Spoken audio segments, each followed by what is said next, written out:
startling as it is to hear about the 29 recent or current Harper High students shot in 1 year, even more startling is the figure of how many students are impacted by the violence by bearing witness to it.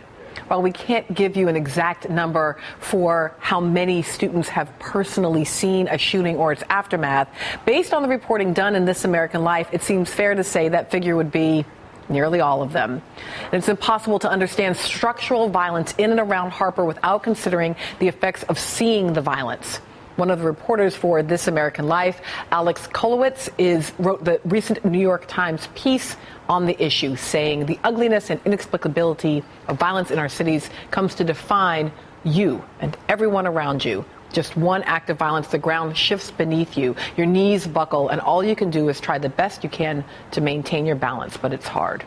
Back at the table to discuss the psychological effects of growing up witnessing and living in fear of gun violence, Ira Glass, host of This American Life, Jonathan Metzl, professor of psychiatry at Vanderbilt University, and joining them is Ta-Nehisi Coates, senior editor at The Atlantic, and from Chicago, author of that New York Times piece and part of the This American Life series at Harper High, Alex Kolowitz. Nice to see you.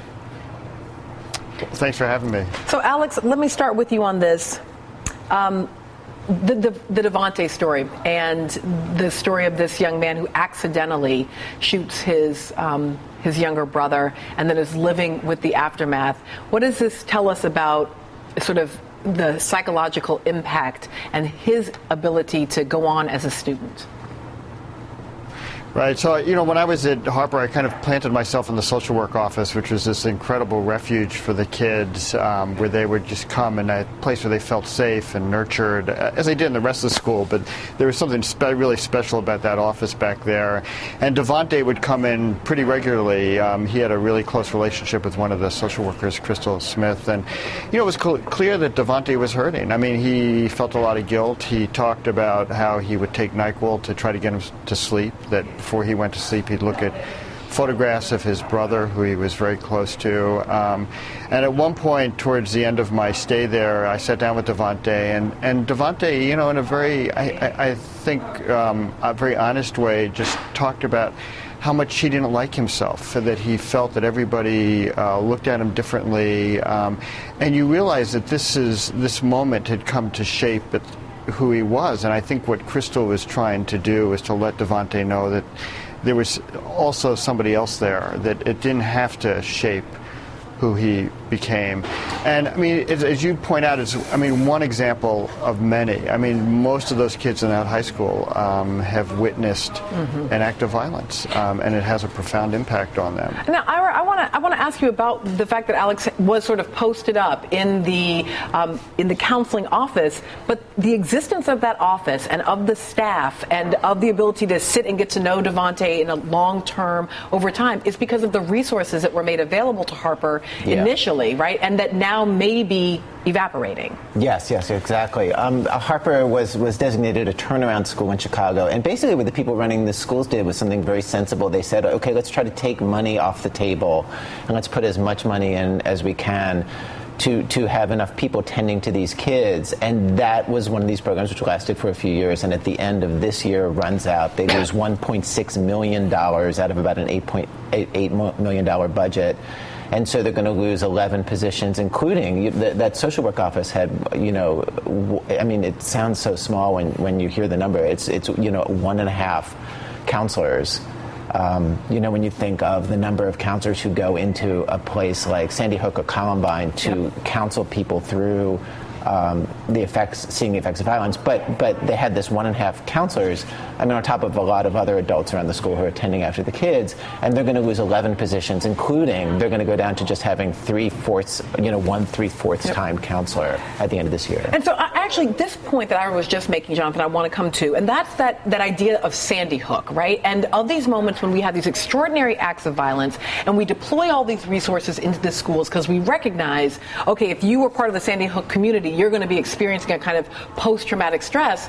But then 1.5 counselors for a school, that has had 29 students shot in a year? Well, as you know, I study guns and mental health, and I thought I knew something about guns and mental health until I listened to the piece yesterday. Yeah. It was so profound and so disturbing. And what I kept thinking was, we are on the wrong track in a way that after things like Sandy Hook, we talk about mental illness and guns as if mental illness is causing the shooting, but really we're looking at the effects of who gets shot in a way. But really, the kids at the school are living with the constant stress of violence all the time. That in a way, we know from the studies of post-traumatic stress disorder, soldiers, for example, living under the constant threat of violence causes post-traumatic stress, and these children are living under the threat of violence. So if you really want to look at the mental health implications of guns, don't look at just who gets shot. Look at the psychological impact of living in a violent community like that. It is profound. As I was listening, there's this moment when they're trying to decide whether or not to have the homecoming game and dance because there's a violence that is beginning to erupt. And in the 5 minutes of them making this decision, I am on edge. My stomach is sick. I'm weeping along with the counselor about the fact that a child may die. And I mean, this is officially like a first world problem. Like, oh, it's so hard for me to listen to my public radio station. These are the realities of these kids in these communities. Do we care? Like, nationally, do we fundamentally care? Do we get it? Well, those are two different questions. I think we do care. I think people are human and they do care. I don't know how you can listen to that and not be affected. Do we get it is a very, very different question. Just picking up on the point that was just made about mental health, which is a great point. If you grow up in a community like that, God bless you, may not get shot. You may not even see anyone get shot. But the very fact of living under threat changes how you think about the world. It changes how you interact with people. I was listening at the beginning of the show where they lay out all of those rules about where they walk, who they walk with. Yep. I have to say, I'm from West Baltimore. I was their age about 20, 25 years ago. It's sad that I remember a lot of those rules. And here's the other thing.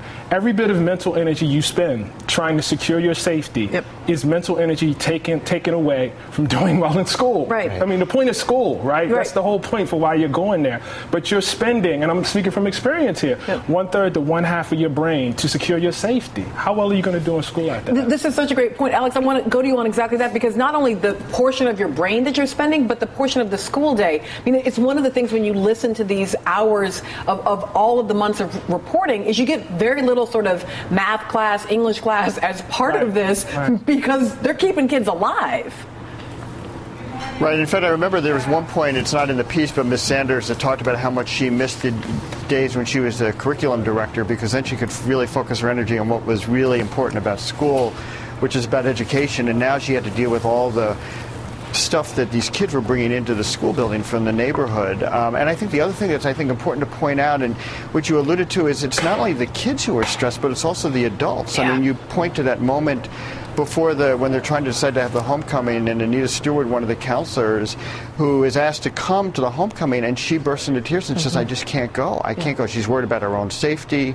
She's, feels like there's just going to, that this is just going to continue, that there's no end in sight. And so you see the incredible stress also on the adults in that school building as well. Yeah. Alex, thank you so much for joining us from Chicago. I want to let everyone know that you can listen to the 2 episodes of This American Life for free at thisamericanlife.org or by downloading the podcast through iTunes or the Public Radio iPhone app.